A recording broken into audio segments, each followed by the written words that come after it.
Oh, he appears to be as naive as you. I suppose the children of an individual who failed to complete middle school are also naive.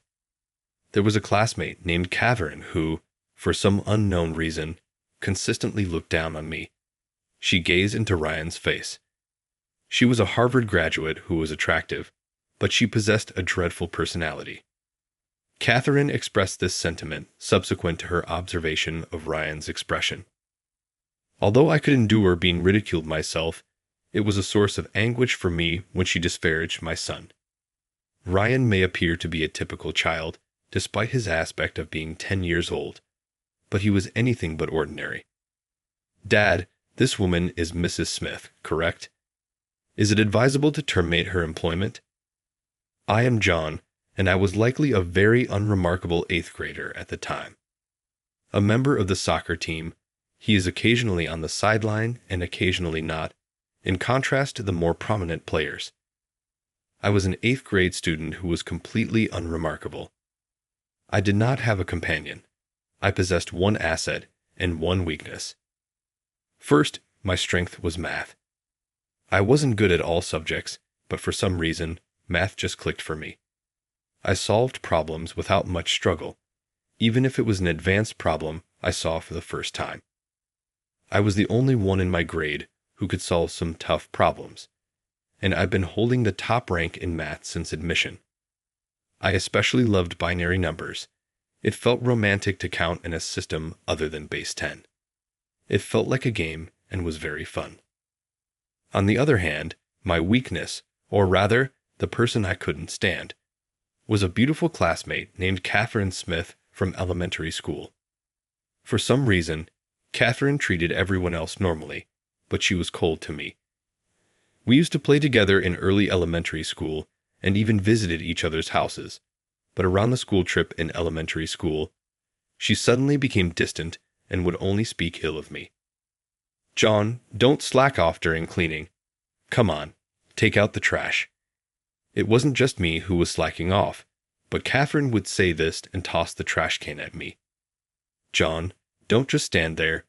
Put out the flame. You're so useless. Anyone could turn off the burner during our science experiments, but Catherine would always complain to me. Moreover, she'd say things like, I can't touch that alcohol lamp now that John has touched it, as if I was something dirty. I wanted to retort, but Catherine was bold, beautiful, and one of the top-ranking girls in our class hierarchy. I could never talk back and just took her remarks. I always thought that one day I'd prove her wrong, but the only thing I had over Catherine was math. However, she was decent at math and was top of the class in overall grades throughout middle school. Catherine kept targeting me, and as fate would have it, we ended up going to the same high school. So my high school life started with the same strength and weakness. Then, during my sophomore year of high school, my life took a 180-degree turn. My father, who was the backbone of our family, passed away. He loved fishing in rivers.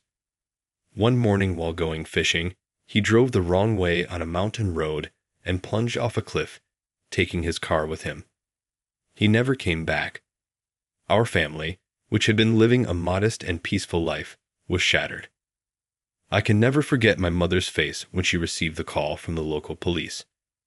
I'll never forget the pale face of my father when we rushed to the hospital. After my father passed away, my mother, who had always been a stay-at-home mom, decided to work as a temp. But she couldn't keep a job for long because the sudden loss of my father often made her ill. Just when I thought she'd been working for a while, she'd end up bedridden. She'd get better and start working again, but within about 3 months, she'd fall again. I thought I couldn't put her through that anymore. I decided to give up on college. I'd even drop out of high school and start working right away. I wanted to bring my mom back to being a stay-at-home mom. I made up my mind the 3rd time she fell. Catherine, who always criticized me, confronted me when I decided to quit high school. What are you thinking? Are you out of your mind? Without a high school diploma, you won't stand a chance in society. You have just 1 more year of high school. Don't quit now. Only a fool would drop out. Catherine strongly disapproved of my decision, but there was no changing my mind. I handed in my resignation that week and left high school. By the weekend after quitting, I first took a part-time job at a local convenience store. I'd never worked before since my high school didn't allow part-time jobs, so every day was a new experience for me. It was tiring, but I had committed to supporting our livelihood, and there was no turning back. As I got used to the convenience store job, I began to work part-time at a British pub in the evenings. My mother, seeing the occasional burns I came home with, would cry, worried about my erratic lifestyle. Still, not everything about the job was tough. As I continued with my part-time jobs, a new chapter began in my life. There was a woman named Kate who worked as a server at the pub.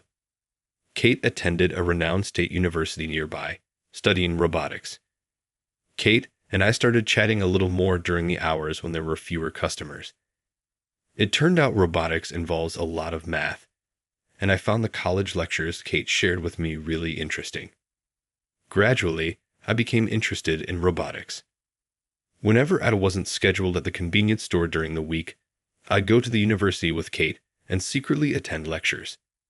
The classes were challenging, with many unfamiliar theories, but I'd borrow Kate's student ID to study in the library afterward. Sometimes I'd wonder if I'd be attending that university if it weren't for my father's accident, but I found fulfillment in my busy workdays, and there was a sense of accomplishment in supporting my mom. Above all, experiencing my first love was wonderful. Kate, being 3 years older, seemed very mature. Every conversation with her was stimulating. Yet when we'd stroll by the riverbank, her expressions were childlike and adorable. I wanted to protect Kate. Smile forever. As expected, Kate went on to graduate school, being one of the top students. It seemed many research labs wanted her. She chose a research lab led by a professor known for tackling challenging subjects. Since Kate's research often extended into the late hours, she quit her part-time job at the British pub, so we no longer ran into each other at work. But every evening, once I was done with my own job, I'd visit Kate's apartment, cherishing the few moments we could spend together. Kate's apartment looked like that of a stereotypical science student. Aside from essential furniture and household items, there were piles of specialized books everywhere. By this time, I couldn't comprehend the complexity of the books Kate was reading, but she'd occasionally simplify her research for me. "You know, John, after working a few years, you can always choose to go to college," she said. I thought I had given up on the idea of going to college, but it was Kate who showed me such an option. It turns out not everyone entering college is a fresh high school graduate around 18 or 19. Many adults do it too, those who worked after high school and then felt the urge to study more also enroll. But Kate, I didn't even graduate from high school. When I mentioned that, Kate told me about the GED system. Apparently, even for someone like me who hasn't graduated from high school, if you pass the GED test, you're considered to have a high school level education and can then apply for college. Right now, I didn't have the money for college tuition, and I was maxed out just supporting my mom and me, but a new dream was born in me to save up money and go to college someday. My dates with Kate were mostly in her apartment or on the university campus, but they were always a lot of fun. The university's cafeteria was affordable and tasty. Plus, considering the appetites of college students, they had plenty of large portion options, which was great. Kate loved the parfait from the cafeteria. Every time I bought her one and brought it to her table, she'd be so delighted. I'd often think that if I could earn more, I could treat her to parfaits at fancy cafes instead of the cafeteria, but the joy she found in those school cafeteria parfaits made me cherish her even more. Kate would always tell me, "If you want to earn more, you can't just work more hours. There's a limit to how many hours a person can work. Instead, improve your skills. If you can earn more per hour, you'll make more even if you work the same hours. You should focus on learning." I had a tendency to pick up more shifts whenever I saw something Kate might want, but her words made me hold back and consistently work on improving my current skills. I learned to use software I couldn't before and even got a culinary license, though it cost money to study and sometimes felt like a financial setback. Once I got that culinary license, the manager at the pub I'd worked at praised me and raised my hourly wage. As a result, I was able to buy Kate the necklace she had been eyeing for Christmas. With my improved computer skills, I got a job as a computer class instructor through a friend's recommendation, leaving my convenience store job that I had since dropping out of high school. Teaching computer skills to folks in the community meant a significant bump in my monthly earnings. Around this time, my mom, feeling healthier, started working part-time, reducing the financial burden on our household little by little. I started saving money, and with savings in hand, I began to think about marrying Kate. When Kate graduated from grad school in the spring, we joyfully tied the knot. Our life together, as she started her job as a researcher after her postgraduate studies, was incredibly happy. We rented a small place, and whichever of us got home first would make dinner, and we eat together every evening. Even the moments just lying together, I felt so happy being aware of Kate's presence beside me. I continued to juggle my jobs as a computer instructor and a part-timer in the pub's kitchen. One day, the manager approached me, saying he wanted me to run the kitchen for a newly opening pub. It seemed I was the only part-time staff member with a culinary license, so my hourly wage increased a bit. "John, let's save the extra money for when you go to college someday," Kate suggested. Even though I wanted to treat her to all her favorite foods, she said that she was quite content with her current life. "You should definitely go to college. You love math so much," saying that Kate wouldn't let me use the money for our date nights. I even proposed sending more money to my mom, but after hearing from Kate about college, she refused. And that's how I began saving for college. Then one day, Kate, blushing, told me something. "I'm pregnant." We were truly at the peak of our happiness. Our son Ryan turned out to be an astonishing prodigy. Much to our surprise, Kate and I were both good at math, so we expected him to like it to some extent, but he exceeded our expectations. In no time, he could count from 1 to 100 and started solving quadratic equations even before kindergarten. He quickly became fond of binary, my favorite, and could convert decimals to binary instantly. Kate continued her work part-time, and after finishing her research at the lab and picking up Ryan from daycare, she would chat with him about math and ways he could understand. Ryan always listened with shining eyes. By then, I had quit the pub job and had become a full-time instructor at the computer class. Ryan quickly learned to operate the computer I taught him, and he easily outgrew the programming materials for elementary school students. "I wonder what kind of person he'll grow up to be." One night, while stroking the sleeping Ryan's hair, Kate said this and suddenly began to cry. "Kate, what's wrong?" It was such a cheerful topic, so what happened? Looking at her face with suspicion, Kate clung to me and began to cry. Then she revealed, "I've been diagnosed with a brain tumor." I was stunned. Only 6 months left. I couldn't come to grips with Kate's confession and remained silent for a long time. I needed to support Kate, I knew it, but I couldn't help picturing my father's pale face. Now, even Kate. It reminded me of the atmosphere when my mother answered the phone that day. It's terrifying. "Please tell me it's a lie. Tell me you're just joking." I couldn't accept Kate's illness, and for a while, life continued as usual. Kate went for treatments, but she never talked about her illness. Since then, I thought maybe we could just pretend it never happened. But one day, a call came from the lab. Kate collapsed. Lying in the hospital bed, Kate had regained consciousness, but was hooked up to several lines, breathing through an oxygen mask. I wanted to look away, but the situation had escalated to a point where I couldn't. "Please look after Ryan." By the time I finally accepted the reality of her words, Kate's condition had deteriorated to a level beyond treatment. For the month before Kate passed away, we repeatedly talked about Ryan's future. Kate apologized to me and Ryan again and again. She had nothing to apologize for. The hardest part was for Kate having to leave Ryan behind. Ryan has an incredible talent, Kate kept saying. I felt the same way. I'll do everything I can to help Ryan harness his exceptional gifts. Kate often took Ryan to the lab, where everyone adored him. She asked me to keep taking him to the lab even after she was gone. With the help of everyone in the lab, I promised to provide the best education possible. At dawn on the day when 6-year-old Ryan held back tears and said, "Mom, Dad, and I will do our best. Don't worry." Kate was called to heaven at the young age of 33. Having lost a loved one twice, I couldn't afford to break down. I had to protect my son. From that day, we started a new life, focusing on nurturing Ryan's talents. Time passed, and as Ryan's 10th birthday approached, we went to celebrate at a famous upscale restaurant known for its traditional dishes.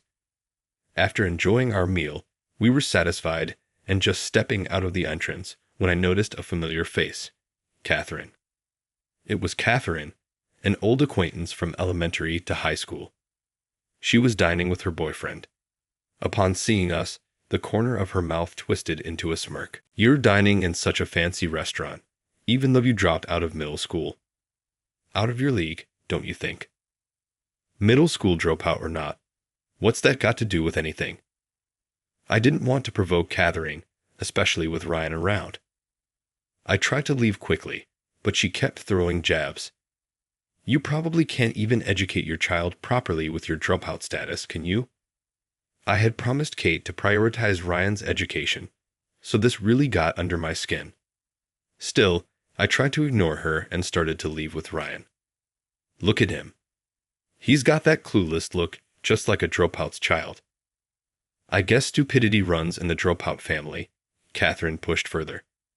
Although I could handle insults thrown at me, when she insulted Ryan, I lost it and snapped back. "My educational background has nothing to do with this. Just because you went to Harvard doesn't give you the right to talk that way about my son." "Oh, come on. Is it because you didn't even finish high school?" Catherine continued to mock Ryan. Suddenly, he said in a cold voice, "Dad, this woman, it's Miss Smith, right? Should we fire her?" "What are you talking about, Ryan?" I attempted to reprimand him. Ryan continued, "She's a business associate of my company. She might not know me, but I've seen her. She's from the security firm we've outsourced to. So at the very least, I can have her removed from the current project, right, Miss Smith?" "Ryan, there's no need to retaliate. No matter how much one is mocked," I said. That being said, I might have snapped back a bit earlier. I tried to silence Ryan's harsh words. "How can a kid like this be associated with my company? There's no way you can fire me. Talk in your dreams." Clearly shaken by being addressed by Ryan, Catherine snapped back and disappeared into the restaurant with her partner. "Ryan, you shouldn't talk about firing someone like that," I'd advised him, but Ryan still looked discontent. Ryan can be a bit sharp-tongued at times. Well, being acknowledged as a member of Kate's lab researching robotics as an elementary schooler and even doing system development, I can see why he might have become a bit assertive and outspoken. But kindness and relationships are the foundation for all. Just because he's a child doesn't excuse everything he says, especially since he's working with adults on system development. He needs to be careful with his words. Ryan developed a digital photo album app. It became a massive hit. With the profits, we set up a company to develop the next app. On paper, I was listed as the CEO, but in reality, Ryan was the one pulling most of the strings. The security aspect of that album app was outsourced, and Catherine worked for the outsourced company. When I reprimanded him for speaking rudely to an outsourcer, Ryan pouted for a while. But when I said, "Mom will cry," he calmed down and muttered, "Sorry." It was a few days after the incident at the upscale restaurant that a data breach occurred at Catherine's company. Fortunately, the information leaked wasn't directly related to Ryan's app, but we found ourselves dragged into the whole mess. You did it, didn't you? Holding a grudge about that incident, Catherine accused Ryan of being the culprit. Ryan was, of course, outraged. Feeling indignant, he was determined to find the real perpetrator. Fortunately, the method of the leak wasn't too complicated. It seemed like he'd just have to decrypt some codes and trace back a few IP addresses. With the help of everyone in the lab, when they decrypted the code and tracked the address, it surprisingly led to the computer of Tom, the boyfriend who had accompanied Catherine to that upscale restaurant that time. When confronted, Tom readily admitted that he had someone else do it for him.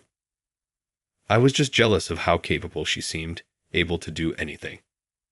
Catherine had a flashback to those words, a time in the past when she felt inferior to her first love in math and acted mean out of frustration.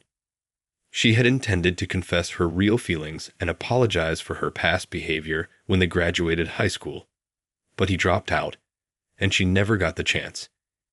Even though she was the one at fault, she harbored resentment and said hurtful things when they met again.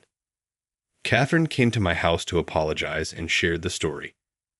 I was utterly shocked to see the proud Catherine, almost bowing her head to the ground in remorse. Her confession that she once had feelings for me was even more startling. It made me realize anew how emotions can become so tangled that they're hard to control. Ryan didn't say much, but he seemed to sense something in Catherine's sincere apology and her vow to help Tom get back on the right track. Kate, Ryan just turned 10 today. We're visiting your grave. Ryan's photo app is still selling really well. The new features are loved by the customers, and the add-ons are selling. I reported in front of Kate's grave. But I did something wrong, Ryan admitted on his own. Some people I work with spoke ill of me, and I retaliated spitefully. Even though I was the stronger one, I ended up bullying the weaker person. Had he truly realized his mistake? As a parent, I felt relieved to see Ryan reflecting on his actions. From now on, I'll be kinder to others. Even if someone speaks ill of me, I won't retaliate. So, Mom, you can be at peace. Kate, Ryan has grown so much, both in heart and body. He's truly maturing. And I have something else I want to share. Kate, I've decided to go to college next year. I plan to study engineering and work seriously on system development alongside Ryan and the others. It would be really reassuring if you joined the development team, Ryan exclaimed with enthusiasm. I used to only be involved in company management, but honestly, I've always wanted to be part of the development, not just for bug checks, but to be deeply involved. I thought going to college would be the best way to achieve that. When I grow up, I'll go to college too. I want to attend the same one Mom did. Have you already visited college research labs, Ryan? But you should definitely go to college, maybe even grad school. Yeah, and in the future, I want to be a researcher like Mom. I'll leave the company to you, Dad, Ryan said with a mischievous grin. Kate, he is developing into a man of great strength and capability. It appears that it will be a considerable amount of time before I visit you. However, I will have a plethora of anecdotes to relate by that time. I murmured to Kate in my heart, please wait for me there. John, Ryan, I will always keep a watchful eye on you. I experienced a sensation of hearing Kate's voice borne by the wind. Okay, Ryan, let's stop by the campus cafeteria on our way home to purchase some ice cream. Hooray! Ryan expressed his enthusiasm. We began to walk together on our return home as the aroma of spring began to permeate the air.